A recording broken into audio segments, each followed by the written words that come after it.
On passe à la présentation suivante. Alors c'est professeur Salah Belmiloud. Alors Salah Belmiloud, c'est un professeur de pédiatrie spécialisé en hématologie et oncologie pédiatrique et qui est chef de service d'hémato-oncopédiatrie au CHU de Fès. Il va nous entretenir sur une problématique assez intéressante et qui rejoint un peu la même thématique qu'on vient de voir, c'est les actualités en hémophilie. Professeur Salah, vous avez 20 minutes s'il vous plaît et on aura 10 minutes de discussion. Merci. Merci beaucoup. Merci beaucoup, Monsieur le Président. Merci. Je tiens à remercier l'Amicale des pédiatres pour la qualité et l'excellence d'organisation de ces journées, comme d'habitude. Donc, on va parler de l'actualité en hémophilie. Et qui parle d'actualité, tout d'abord, il faut parler de l'hémophilie pour rappel. L'hémophilie, c'est le trouble héréditaire de la coagulation le plus fréquent de par le monde. Il est caractérisé par l'absence ou un déficit, soit en facteur 8, et là on parle d'hémophilie A, ou en facteur 9, et là on parle d'hémophilie P. Ce trouble héréditaire est typiquement caractérisé par des saignements au niveau des articulations qu'on appelle hémarthrose ou au niveau des muscles à l'origine de séquelles musculo-articulaires graves qui vont engager le pronostic fonctionnel des patients, mais aussi on a des hémorragies graves qui peuvent engager le pronostic vital. C'est pour ça que leur prise en charge est un processus complexe qui démarre dès le début du diagnostic et à vie et qui se base sur la prise en charge adéquate et surtout précoce avec un suivi régulier et pluridisciplinaire. À ceci s'associe l'obstacle du coût très élevé du traitement, ce qui représente un véritable défi dans les pays à ressources limitées. Normalement, lorsqu'on a une lésion vasculaire, ici, il y a normalement l'activation, lorsqu'il y a une lésion, excusez-moi.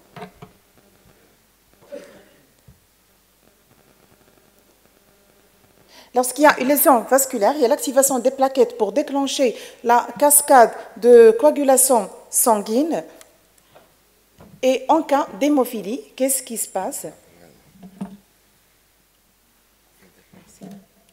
En cas d'hémophilie, qu'est-ce qui se passe? Le déficit en facteur 8 ou 9 empêche cette cascade de coagulation de se faire normalement et donc on aura une formation incomplète quand vous comparez les cailloux, information incomplète ou retardée du caillou et donc c'est un saignement qui va persister.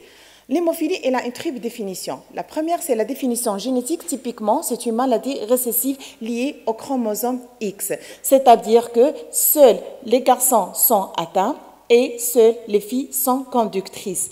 Cependant, dans 30% des cas, on n'a pas d'antécédent. C'est une mutation de nouveau. Et dans des rares cas, on a des hémophilies féminines suite à syndrome de l'inactivation de X ou lorsque la maman est porteuse et le papa est hémophile. L'incidence, elle est stable de par le monde. Elle est 1 pour 10 000 naissances avec typiquement 80% des patients de par le monde sont des hémophiles A et 20% sont des hémophiles P. Mais le tableau clinique, il est le même, quel que soit le type d'hémophilie. Ceci dépend de la sévérité du déficit. Sur le plan clinique, typiquement, on a les hémarthroses et les hématomes. Et sur le plan biologique, et ça c'est intéressant parce que sur ce, on se base pour la prise en charge thérapeutique. Il y a l'hémophilie sévère caractérisée par un taux de facteur inférieur à 1%, l'hémophilie modérée caractérisée par un taux de facteur uniquement de 1 à 5% et l'hémophilie mineure caractérisée par un taux de facteur entre 5 et 30%. C'est une maladie hémorragique typique. Elle peut se révéler dès la naissance, comme elle se peut révéler avec l'apprentissage de la marche lorsque l'enfant commence à marcher et à tomber. Comme elle peut être révélée suite à un traumatisme et le patient peut être totalement asymptomatique et le diagnostic fait suite à un bilan systématique pour une chirurgie ou pour une autre raison. Mais il faut se souvenir, tout accident démesuré par rapport à la cause du saignement, pensez à un trouble d'hémostase et chez le garçon tout particulièrement, pensez à l'hémophilie. Surtout pourquoi? Pour prévenir l'atteinte articulaire. Parce que c'est des patients qui saignent. Et ils saignent beaucoup au niveau des articulations qu'on appelle les articulations cibles. Ce sont les articulations où il n'y a pas assez de masse musculaire et qui sont exposées au traumatisme. Tout particulièrement, il y a le genou, la cheville, la hanche, le coude et le poignet. Le problème, vous savez très bien, c'est des articulations qu'on bouge beaucoup, qu'on utilise beaucoup au cours de notre vie quotidienne. Et tout saignement va entraîner un handicap et donc va amputer sur la vie de ce patient-là. Attention aux hématomes profonds, toujours palper les muscles. Toute échymose à répétition ou des saignements au fait de traumatisme ou lors d'un geste invasif ou même un geste minime, n'accusez pas le chirurgien, mais d'abord dites est-ce que ce malade a un trouble d'hémostase avant de dire que le geste est mal fait. Et croyez les patients lorsqu'ils vous disent qu'on a saigné spontanément, qu'on s'est endormi, on s'est retrouvé devant une tuméfaction du genou, et bien ça évoque une hémophilie sévère chez le patient là. Alors c'est pour cela, de ceci, le tableau clinique, il est plutôt précoce, plus la sévérité est importante. Pour les hémophiles sévères, ils se manifestent avant l'âge de 1 an et demi. Donc, ce sont des nourrissons le plus souvent. Pour les formes modérées, c'est vers l'âge de 3 ans. Et pour les formes mineures, c'est au-delà de 5 ans. Et là, je répète, tout saignement démesuré par rapport à la cause, pensez aux troubles d'hémostase. Et chez le garçon, pensez à l'hémophilie. On ne veut pas se trouver avec des patients pareils, avec des hémarthroses, avec une amyotrophie musculaire, avec une boiterie. Voir, c'est des enfants qui font mal au cœur lorsqu'on le voit. Ils viennent avec des béquilles ou bien dans des chaises roulantes. Il faut apprendre aux patients et aux parents, dès la sensation de picotement et de chaleur, lorsqu'un enfant vient, qui est connu hémophile, ou qui dit « je sens là, c'est là où on doit démarrer le traitement », on ne va pas venir ici au moment où il y a une destruction articulaire. Alors, regardez, voilà, ce sont nos patients. Celui-là, c'est un de nos patients. Vous voyez l'amyotrophie musculaire. C'est un patient qui va garder et qui garde ce genou parce qu'il est déjà au stade et qu'on va voir tout de suite d'arthropathie hémophilique. Pensez lorsqu'il vous dit qu'il y a des antécédents de saignement hémorragique ou de décès chez les oncles, chez les cousins suite à une circoncision. Ça, c'est un de nos patients juste suite à une prise de voie veineuse. Ou bien chez les patients qui présentent des hématomes. Attention, palpez les muscles parce que risque de formation de pseudo-tumeurs. Alors, l'hémophilie, il n'y a pas que les hémarthroses et les hématomes, mais attention, il y a les saignements hémorragiques graves qui peuvent menacer le pronostic vital. Tout hémophile qui a un traumatisme cérébral risque de développer un hématome extradural ou sous-dural, comme vous voyez ici, avec des signes d'engagement cérébral qui peut entraîner le décès de cet enfant-là. Attention aux hématomes du cou, aux hématomes de la gorge. Ne prenez pas de voie veineuse au niveau de la veine jugulaire chez ces patients-là. Attention aux hémorragies digestives. Ne traitez pas uniquement pour une gastrite ou pour une infection, pensez aux troubles d'hémostase. Tout ceci peut engager le pronostic vital de ces patients-là. Donc, souvenez-vous, lorsqu'on a un déficit sévère, moins de 1%, le patient peut saigner spontanément. Pour les patients à 1,5%, c'est des parents qui vous disent il devient bleu ou il a des tuméfactions au faible traumatisme. Et entre 5 et 40%, c'est généralement des traumatismes mineurs où le plus souvent, c'est des patients asymptomatiques et ce sont nous qui allons les découvrir lors du bilan. Pourquoi j'insiste sur cette sévérité? Cette sévérité, elle a une implication clinique et pratique et sur le traitement. Parce que les patients ici, dans ces triangles, c'est à l'envers. Alors ici, vous avez le taux du facteur et ici, on a le phénotype hémorragique. Les patients hémophiles sévères saignent en moyenne 52 fois par an. C'est-à-dire, si c'est chaque semaine, c'est presque chaque semaine. Et donc, vraiment, ça rend leur vie en enfer. Alors, les hémophiles modérés, ils saignent en moyenne 1 à 5 fois par an et les hémophiles mineurs saignent en moyenne 0 à 1 fois. Ça, c'est important parce que je vais vous le rappeler lors du traitement. Ça a révolutionné aussi la méthode de penser comment traiter ces enfants-là. Donc, hémophile, qui dit hémophilie, dit une urgence thérapeutique. Une urgence thérapeutique est un traitement qui est personnalisé. Pourquoi personnalisé? Parce qu'il dépend du type de déficit, de la sévérité du déficit, de la gravité du syndrome hémorragique, comment le malade il métabolise le produit dans le facteur dans son corps et le statut inhibiteur. C'est pour ça tous les hémophiles doivent être porteurs de carte d'hémophile et c'est pour ça tous les hémophiles doivent être suivis dans des centres de référence parce que c'est un traitement cas par cas, malade par malade et même pour le même tableau hémorragique, on peut changer les doses en fonction de l'historique du patient.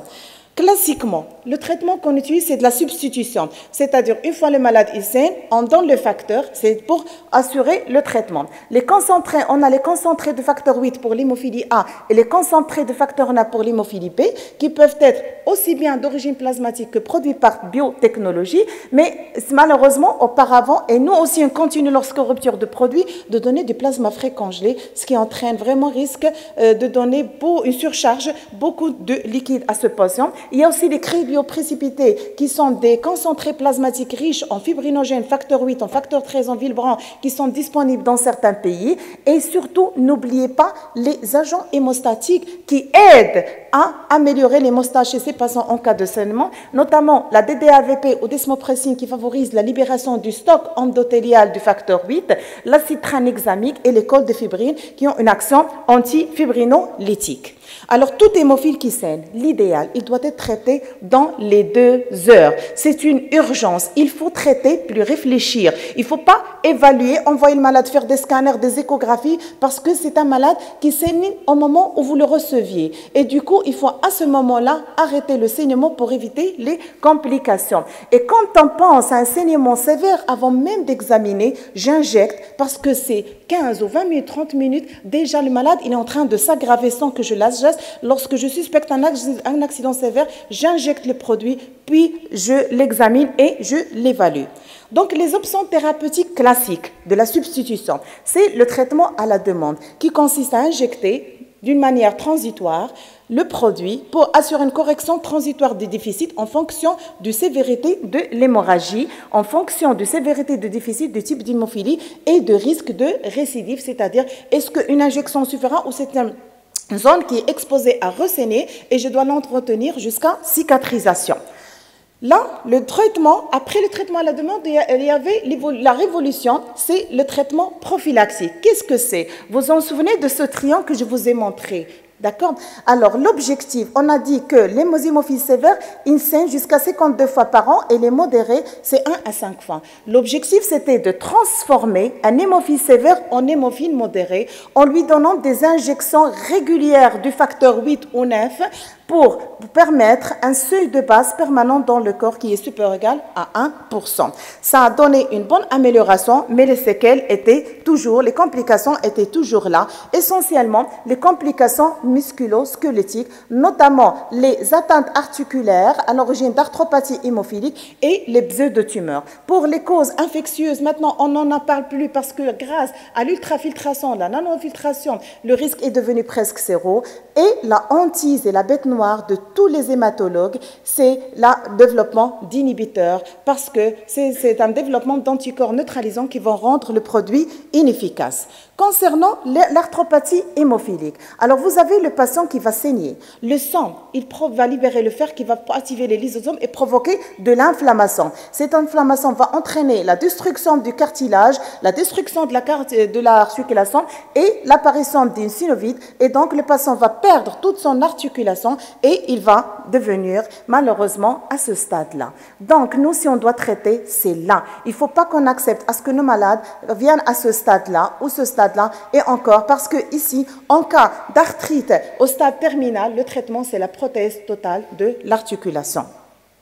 Voilà, c'est des exemples. On ne veut pas voir des patients comme ça. On ne veut pas avoir des radiographies comme ça. C'est pour ça, la médecine, elle a pensé à plusieurs choses. La deuxième chose, c'est le problème du développement d'inhibiteurs. C'est la complication la plus redoutable et la plus sévère. Pourquoi? Parce que c'est une réaction immunitaire que le patient va développer et elle va sécréter des anticorps qui vont neutraliser l'activité du facteur 8 ou facteur 9. Et donc, vous injectez, le traitement sera inefficace. Et la solution, c'est en fonction du seuil d'inhibiteur, lorsque le C est bas, je suis obligé de donner des doses très élevées du facteur 8 ou du facteur 9. Qui dit dose très élevée, dit beaucoup d'argent, beaucoup d'injections. Ou bien, j'utilise les agents bypassants, tout particulièrement le facteur 7 qui va activer directement le facteur 10 et donc va déclencher la cascade de coagulation.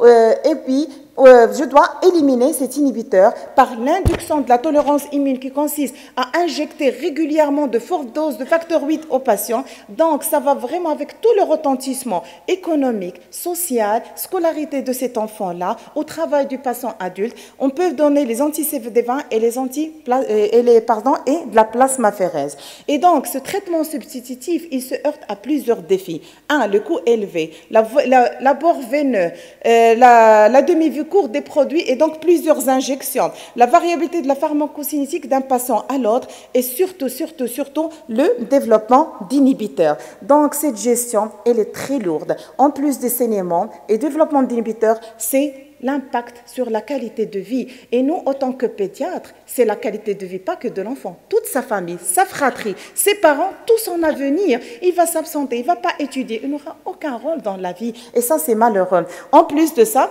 ces injections vont être source de diminution de l'adhérence au traitement. Et donc, maintenant, l'hémophilie a bénéficié d'énormes innovations thérapeutiques. Il y a, c'est vrai, les thérapies substitutives, mais il y a aussi les thérapies non substitutives. Ce sont des thérapies qui ont court-circuité la substitution par le facteur 8 ou facteur 9 et qui vont agir directement à la cascade de coagulation. Alors, la première des choses, avant ces thérapies substitutives, il y avait l'idée d'allonger la demi-vie des facteurs 8 ou 9 pour réduire les injections, réduire la confrontation, ou réduire les consultations à l'hôpital. Alors, on a associé, en fait, les facteurs 8 et 9 ont eu une pégylation qui va, c'est une procédure qui va intervenir sur la réduction de l'élimination des facteurs et donc l'allongement de sa demi-vie, ou bien la fusion du facteur avec le fragment FC des immunoglobulines, ou bien avec l'albumine, et donc va augmenter la recirculation de ce facteur. Ceci a permis de prolonger la durée de vie des facteurs 8 et 9, et donc le patient, au lieu de recevoir par exemple 3 injections de facteur 8 par jour, c'est une seule injection. Pour le facteur 9, c'est 1 jour sur 2. Mais quand même, ce n'est pas assez. Pour cela, il y a eu une thérapie qui a révolutionné actuellement la prise en charge des hémophiles. Une thérapie originale, c'est l'utilisation des anticorps monoclonal bispécifiques, appelés aussi ACE 910 ou emicizumab. Cet anticorps monoclonal bispécifique, il a 2 parties qui permettent d'un côté fixer réceptrice. L'une, elle va fixer le facteur 9 activé et l'autre le facteur 10. Et ça, c'est l'ACE 910. Il va les lier, ce qui va permettre d'obtenir un facteur 10 activé et donc activer directement la cascade de coagulation indépendamment du facteur 8. C'est une thérapie originale qui a fait... qui était le fruit d'un programme de développement clinique robuste chez l'adulte, chez l'adolescent et chez l'enfant. D'un côté, parce que sa demi-vie, elle est longue, elle est de 4 à 5 semaines, contrairement au facteur 8 qui est de 12 à 16 heures, ou le facteur 9 qui est de 20 à 24 heures. Et encore, c'est des injections sous-cutanées. Qui dit injection sous-cutanée, c'est beaucoup plus facile et on peut le gérer aussi à domicile. Souvenez-vous qu'on avait dit les patients lorsqu'ils saignent, on va les traiter dans les 2 heures. Et donc, c'est des injections qu'on peut se faire 1 fois par semaine ou bien tous les 15 jours ou toutes les 4 semaines. En plus, pour le moment, jusqu'à maintenant, le développement d'inhibiteurs est exceptionnel et elle est indiquée aussi bien chez les hémophiles avec ou sans inhibiteurs. Cette thérapie a été l'objet d'études depuis 2015 au Japon jusqu'à ce jour. Différentes études allant de Haven No. 1 jusqu'à Haven No. 7, jusqu'à Stacy, jusqu'à Beyond ABR. En fait, pourquoi? Parce qu'au départ, on l'a étudié chez l'adulte avec inhibiteurs et l'a montré à l'adolescent, puis on l'a utilisé on a exploité, on a pris ces résultats, on les a utilisés chez l'enfant. Puis, qu'est-ce qu'on a fait? En fait, on a utilisé sans inhibiteur, puis chez l'adulte et l'adolescent, puis chez l'enfant, puis on a vérifié l'efficacité de traitement en donnant une seule injection par semaine, ou bien toutes les 2 semaines, ou bien toutes les 4 semaines. Et les résultats étaient les mêmes. Ça permet d'avoir une activité stable durant 4 semaines après avoir, bien sûr, eu une dose de charge au niveau de l'organisme. Alors, les résultats du risque de saignement durant une année de suivi de ces patients-là a montré que 70 à 80% ont présenté 0 saignement. Je parle bien des hémophiles sévères, encore pire, des hémophiles avec inhibiteurs. Et que dans 15 à 20% des cas, ils ont saigné 1 à 3 fois. Et du coup, voilà, ici, nous allons présenter un cas clinique qui illustre le bénéfice qu'on a pu obtenir grâce à ce traitement. C'est Omar. Omar, en fait, c'est un nom, c'est pas le vrai prénom du patient pour respecter son intimité, âgé de 6 ans, qui était suivi pour hémophilie 1 sévère depuis l'âge de 18 ans et qui présentait des accidents hémorragiques. Cet enfant-là, il est connu parce que hémophilie sévère, il saigne plusieurs fois, il est connu par l'équipe de pédiatrie et les résidents de garde et le service des urgences. Puis, malheureusement, à l'âge de 4 ans, il développe l'inhibiteur à un seuil très élevé, en fait élevé, c'est à 10 unités Bethesda. Du coup, on a switché pour la prise en charge, pour l'injection du facteur 7, c'est les agents bypassants pour court-circuiter la voie normale. Alors ce patient-là, puisqu'il a présenté un inhibiteur, les saignements étaient très fréquents. Il venait tout le temps pour des hémarthroses, des hématomes, des épistaxis, des hématuries, des gingivorragies, etc. Et encore, malheureusement, malgré que ses parents sont trop compliants, alors il y a eu le début de développement d'arthropathie hémophilique. Alors ce diagramme, il montre très bien sur une période de 1 an et demi combien de jours pour chaque mois il est hospitalisé. C'est une moyenne 10 jours par mois. Quand je dis 10 jours, il sort avec une garde veine et le papa continue les injections à la maison. Ce n'est pas que 10 jours. Imaginez parfois, il est hospitalisé 21 jours. Imaginez la perturbation, la maman qui quitte le domicile pour rester à l'hôpital, le papa qui doit se déplacer d'une autre, il n'habite pas à Fès, tout le temps pour venir. Le coût très élevé du traitement, l'enfant qui ne peut pas jouer avec ses copains, qui ne peut pas sortir, qui ne peut partir à l'école, il est âgé de 6 ans. Alors, en plus aussi, il y a eu, puisqu'il a été trop piqué, problème d'abord veineux, épuisement du capital veineux. Le papa commence à avoir des problèmes dans son travail, on ne peut plus lui donner des autorisations de s'absenter. L'enfant ne peut pas partir à l'école. Et du coup, on a proposé à ce patient-là le traitement prophylactique d'Emicizumab. Alors, on lui a donné 3 mg par kilo par semaine en injection sous-cutanée pendant 4 semaines. La première injection, on l'a faite nous-mêmes à l'hôpital devant le papa. La deuxième, après une semaine, il vient la faire chez nous. Et après, le papa peut la faire tout seul à domicile. Et donc, l'enfant est gardé chez lui. Il reçoit ses injections sous-cutanées.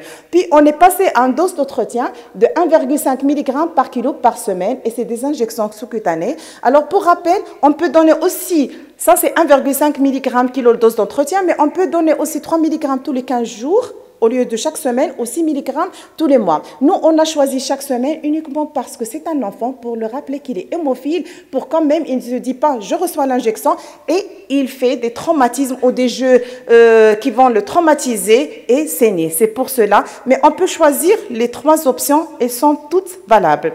Alors, vous en souvenez, là, le diagramme que je vous ai montré, voilà, je l'ai transformé en courbe. Alors, quand on a injecté l'Emicizumab, depuis juillet, ça fait 8 mois, il ne saigne plus. L'enfant, maintenant, quand il vient une fois par mois pour qu'on évalue, il vient heureux, content, il vient avec un grand sourire parce qu'il sait qu'il ne va pas recevoir des injections. C'est juste, on va l'examiner pour lui dire « bravo, tu es courageux ».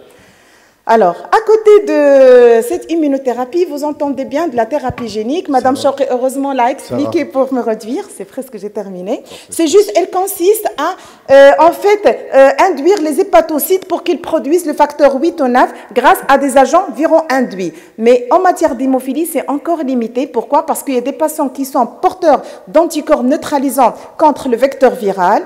Il y a aussi des patients qui risquent de développer des réactions immunitaires, mais beaucoup plus, il y a des questions qui se posent. La durée d'expression du facteur par les hépatocytes, c'est combien? Et est-ce qu'il n'y a pas de risque de développer des erreurs génétiques qui vont avoir des impacts sévères par la suite? Il y a aussi les agents rebalancants, la coagulation sanguine, qui consiste quoi? Soit à réduire la production d'antithrombine 3 ou à inhiber la production du TFP1. Pourquoi?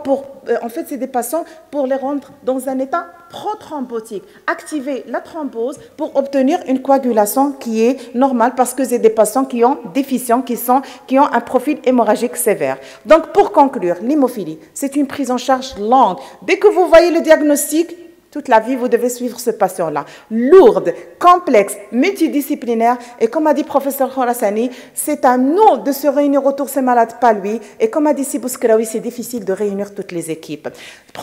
Mais il a bénéficié de progrès majeurs. Actuellement, les thérapies innovantes, c'est les thérapies non substitutives parce que demi-vie longue et des injections sous-cutanées.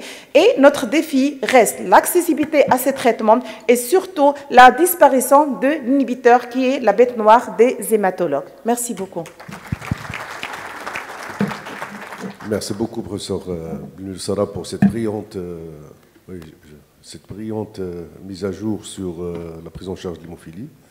Là, j'ouvre la discussion à la parole. Alors, professeur Haj Khalifa. Beaucoup de choses. Excellente présentation. Quelque chose qui fait plaisir.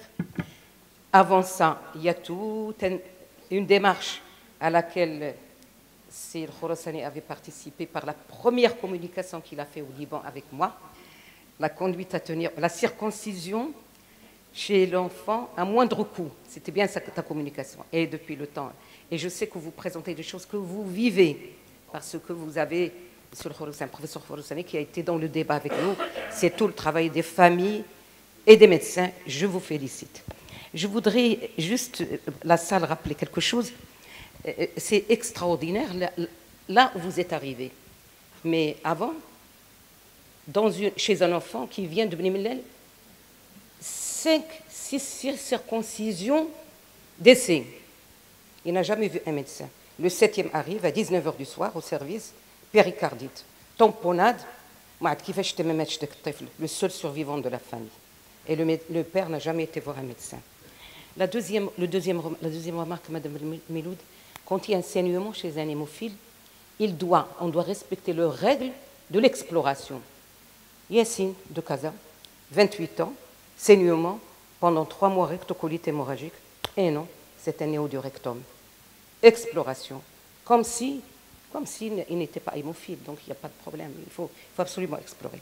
Troisième chose, tu as parlé effectivement de retentissement de la famille. Oui, les sœurs d'enfants hémophiles, les sœurs dont les frères, les sœurs ne veulent plus se marier. Elles demandent qu'elles soient testées comme conductrices. Et on s'est arrêté de le faire avec le professeur Sfiani. Pourquoi? Parce que quand elles sont conductrices, on leur dit, vous êtes conductrice, ça fait. Elles ont tellement vécu le drame avec leurs frères qu'elles ne veulent plus se marier. Les inhibiteurs. Alors les inhibiteurs, j'ai quelque chose assez, Mohamed, je crois que tu l'as déjà constaté, c'est que les inhibiteurs, classiquement, c'est chez les enfants polis qui ont reçu les facteurs pendant un certain temps. Il y a des fois où l'enfant n'a jamais reçu de facteurs et ceci ne l'empêche pas de présenter des inhibiteurs. Il faut faire attention. D'accord, voilà, merci. Et je te félicite. Merci. Juste deux petits compléments. Alors, Sarah, la dernière, l'observation est très superbe, il fallait rajouter le coût. C'est la rajouter oui. On l'a calculé, c'était beaucoup moins. Si tu permets, voilà, exactement, c'est clair. S'il avait rajouté en plus pour l'assistance, et ça c'est important pour l'assistance, parce que là, le langage qu'on essaie de transmettre, c'est de faux coups des fois lorsqu'on dit la maladie elle est chère, les médicaments sont chers. C'est faux. Cette notion de coût, il faudra qu'on nous, en tant que praticiens, en tant que soignants, qu'on commence à la relativiser. Alors, c'est vrai que si Sarah avait présenté, bon, certainement d'Aken Derta, si elle a fait le coût de patient, donc les hospitalisations, etc., ou d'être le coût de ce qu'il consomme aujourd'hui avec le nouveau médicament émissivant, etc., ça revient largement moins cher en matière de coûts directs. Je ne parle pas des coûts indirects. Donc ça, c'est déjà une question importante. Excusez-moi, c'est Khorossani, on avait déjà calculé, il avait des factures de 1 million de dirhams tous les 3 mois. C'est ça. Et nous, quand on a totalisé le prix du facteur, c'est que le médicament. Je n'ai pas parlé de l'hospitalisation, de déplacement. Je n'ai pas parlé de... C'est juste le prix de médicaments que le patient ramenait avec lui. Maintenant, il est à 1,8 million de dirhams pour une année, c'est-à-dire un quart de ce qu'il consommait. Exactement, tout à fait. Et donc aujourd'hui, les hémophiles, nous avons les deux grandes catégories. Les hémophiles qui ont fait une complication, c'est-à-dire ils ont fait un anticorps contre le facteur 8 qu'ils recevaient, et les hémophiles qui n'ont pas d'anticorps. Pour ces patients qui ont les anticorps, le coût du traitement avec le facteur 7, etc., revient beaucoup plus cher que lorsqu'on a mis en place ces thérapeutiques et les mucizumab, etc., etc. Il y a une question au fond. Allez-y, monsieur. Oui, bon, bonjour tout le monde. Voilà, je voudrais juste ajouter c'est-à-dire... Vous vous présentez, s'il vous plaît? Oui, c'est Dr Lebide, je suis pédiatre sur une classe. Pour la fille hémophile, donc devant un syndrome hémorragique chez une fille, ou bien des hémarthroses ou quelque chose, il faut penser à voir si elle n'est pas turnaire. Parce qu'il y a des filles turnaires qui sont hémophiles, et un autre tableau génétique, c'est le tableau de Bonnevie-Ulrich, dont un tiers sont des turnaires. Donc il faut penser à voir le morphotype, et en ce moment, on commence à voir même des pseudo-turnaires, et quand on pense au diagnostic, quand on fait un karyotype, on trouve que c'est un turnaire. Ok, merci. Une fille peut être hémophile. Merci. Alors, pour l'assistance, c'est un autre point. Aujourd'hui, l'hémophilie, dans le cadre du plan national de prise en charge de l'hémophilie, aujourd'hui, les hémophiles vont venir chez vous, dans le cabinet, dans les centres de santé, dans les hôpitaux régionaux. Et vous allez voir des hémophiles avec un carnet avec son médicament.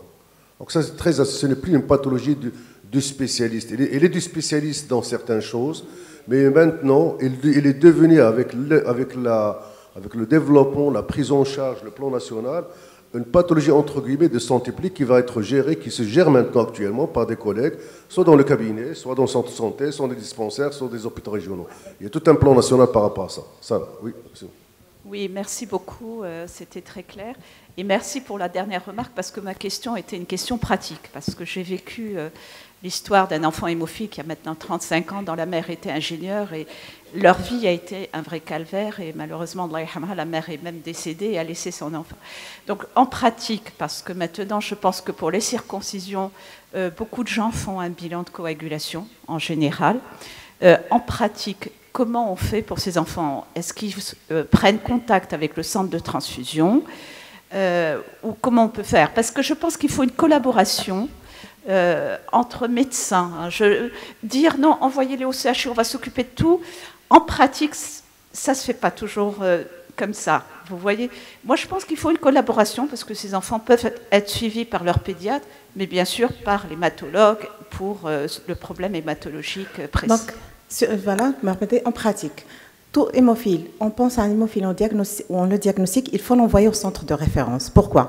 Parce qu'il faut une évaluation spécialisée, il faut l'examiner, il faut faire une éducation de ce patient-là et de sa famille. Tout se passe d'abord par l'éducation.